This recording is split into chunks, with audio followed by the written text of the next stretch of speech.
Assalomu alaykum hurmatli o'quvchilar. 40 bo'limdan keyingi mavzuyimiz 40 quloqlar mavzusi. 40 quloqlarni demak yozib olamiz. 40 quloqlar bo'limi. Aynan o'smirlarni o'rganish mobaynida sistematik birligiga, ya'ni bo'limga juda e'tibor beramiz. Ya'ni qaysi o'smirlar bo'lim, qaysilar sinf, qaysilar oila deyilyapti. Juda sistematik birliklarga e'tibor beramiz. Chunki milliy sertifikat va ZTM savollarida shunday savollar tushyapti. Nechta bo'lim, nechta sinf va nechta oila yoki nechta tur berilgan degan savollar juda ko'p tushadi. Shuning uchun o'rganganimizda har bitta mavzuda sistematik birligiga juda e'tibor beramiz. Yo'qsalar bo'lim bo'ladi. 40 bo'limlar bo'lim bo'ladi. 40 quloqlar bo'lim sistematik birligiga to'g'ri keladi. 40 quloqlarning yer yuzida 10 mingdan ortiq turi bor. Bular asosan ko'pchilik o'simliklar bo'lib, tropik va subtropik mintaqalarda daraxtsimon vakillari saqlanib qolgan xolos. Ya'ni o'sha tropik va subtropik mintaqalarda daraxtsimon vakillari o'sishi mumkin yoki o'sha joyda uchratish mumkin. Lekin deyarli ko'p yillik o'tlar hisoblanadi. 40 quloqlar, 40 bo'g'inlar singari bularda ham jinsiz bo'g'in ustunlik qiladi. Demak, bular ham ildiz poyali o'simliklar. Ildiz poyali o'simliklar. Ularning 40 quloqlari mana bu ko'rinishda ifodalanib, ya'ni barglari yirik bo'ladi. 40 quloqlar. Demak, 40 quloqlarda ham jinsiz bo'g'in ustunlik qiladi.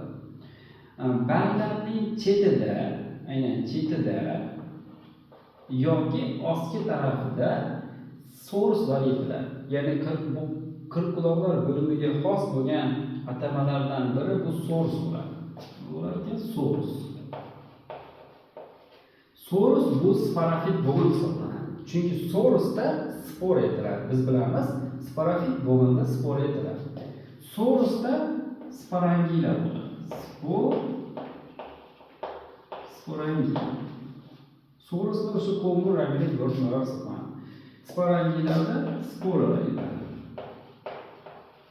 Sporangila spora yetiladi ekan. Spora nam tuproqqa tushdi. Ya'ni ular sharoitga tushganda 40 bo'g'imlarning sporalari ayrim jinsli bo'ladi. Ba'zilaridan urg'ochi, ba'zilaridan erkak gametofit chiqardi, lekin 40 quloqlarning gametofiti ikki jinsli gametofit hisoblanadi. Ikki jinsli gametofitda qanday? Yuraksimon shakldagi, mana bu ko'rinishda tasvirlab olamiz. Yuraksimon shaklda uzunligi 1 sm keladigan ma'lum bir mayda rizoidlarga ega bo'lgan rizoid. Gametofit shaklida. Gametofitning ma'lum bir qismida spermatozoidlar yetiladi. Bularning ham spermatozoidlari, ya'ni antiridisida, mana antiridi qismi. Antiridisida yetiladigan spermatozoidlari 40 bo'g'imlar singari ko'p xilchilli bo'ladi. Demak, bu spermatozoidlar ko'p xilchilli hisoblanadi. Mana bu arxegonisida, o'ylaylik, mana bu arxegonisida bitta tuxum hujayra. Bitta tuxum hujayra. Biz bilamiz, yo'sillarda ham, 40 bo'g'imlarda ham, 40 quloqlarda ham urug'lanish jarayoni suvdan amalga oshadi. Ya'ni ko'payishi suvga bog'liq. Mana bu suv bosganda, buni ichiga suv kiradi. Suv kirganda mana bu ko'p xilchilli spermatozoidlar suv orqali harakat qilib tuxum hujayrani urug'lantiradi. Urug'langan tuxum hujayradan zigota shakllanadi. Zigotadan nurtakdan yana sporafit bo'g'in shakllanadi. Ya'ni 40 quloqlarning hayot sikli xuddi shu ko'rinishda bo'ladi. Mana bu bo'g'in sporafit bo'g'in, mana bu bo'g'in jinsiy, ya'ni gametofit bo'g'in hisoblanadi. Bularda ham yana bir takrorlaymiz, jinsiz bo'g'in ustunlik qiladi. Chunki yo'sinlarni adashtirib yubormasligimiz kerak. Yo'sinlarda jinsiy bo'g'in ustunlik qiladi. Qirq bo'g'in va qirq quloqlarda jinsiz bo'g'in ustunlik qiladi. Bunda ham avvalgi hayot siklimizni bitta takrorlab qo'yamiz. Ya'ni mana bu joyda sporafit. Sporafit. Sporafit yetadi. Sporafitdan nima yetadi? Spora yetadi.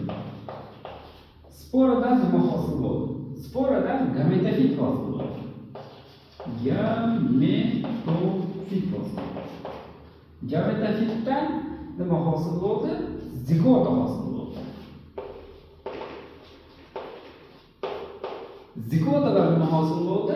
Zigotadan sporafit shakllanadi. Ya'ni hayot sikli quyidagicha bo'ladi va bundan mana bu bo'g'in jinsiz bo'g'in hisoblanadi. Mana bu bo'g'in bo'lsa, ya'ni zigota va gametofit bo'g'ini jinsiy bo'g'in hisoblanadi. Yo'qsa qirq bo'g'in, qirq quloqlarda jinsiy va jinsiz bo'g'inlarning gallanishi, ya'ni ma'lum bir bo'g'inlarda bir-birining to'ldirishi hisobiga ko'payish jarayoni kechadi. Demak, qirq quloqlarning hayot sikli shundan iborat bo'lar ekan.